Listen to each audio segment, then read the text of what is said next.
सिद्धेभ्यः।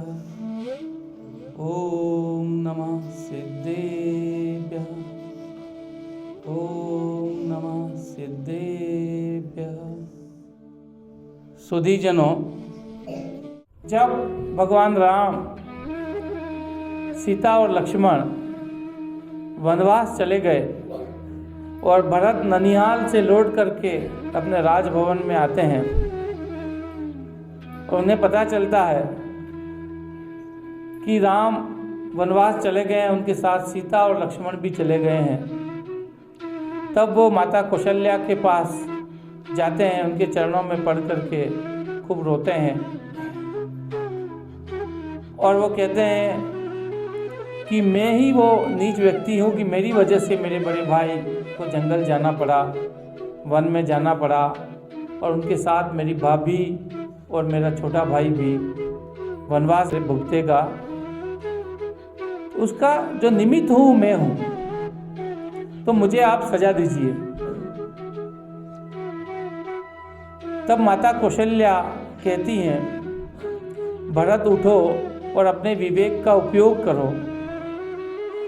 यदि तुम नहीं होते तो राम शायद अपने प्रारब्ध तक नहीं पहुंच पाते।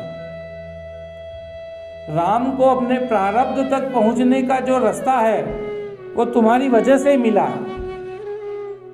इसलिए अभी तुम पर जो जिम्मेदारी आई है उस जिम्मेदारी को निभाओ, इस राज्य को संभालो और विवेक पूर्वक राज्य करके एक अपनी मिसाल कायम करो और तुम भी अपने प्रारब्ध तक पहुंचो।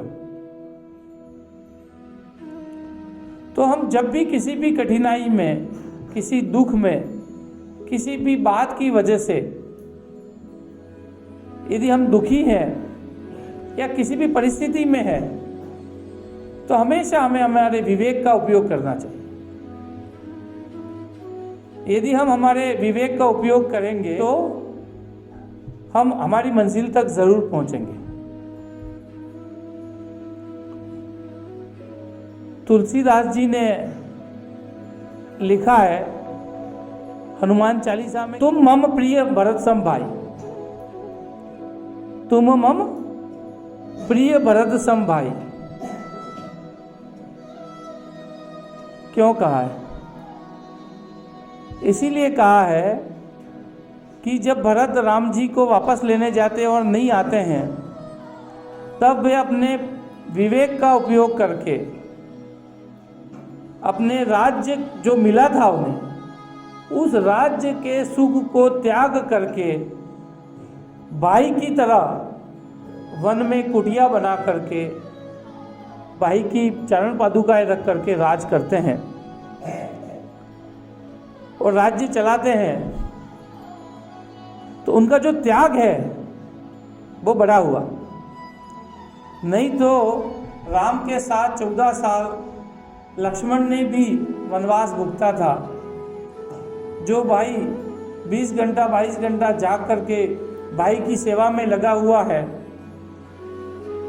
उसे उसका उदाहरण भगवान राम नहीं लेते हैं। जब वो भाई की उपमा देते हैं तब वो भरत का उपमा देते हैं। वो इसीलिए देते हैं कि भरत ने जिस प्रकार से विवेक से राज्य का त्याग करते हुए राज्य का शासन किया, तो त्याग को बड़ा किया। त्याग तो भाई लक्ष्मण ने भी किया था, लेकिन लक्ष्मण से ज़्यादा बड़ा त्याग भरत का हुआ। जिनको शासन मिला था वो सुख भोग सकते थे, राजभवन में रह करके राज्य कर सकते थे, वो नहीं करते हैं और अपने विवेक का यूज़ करते हुए, उपयोग करते हुए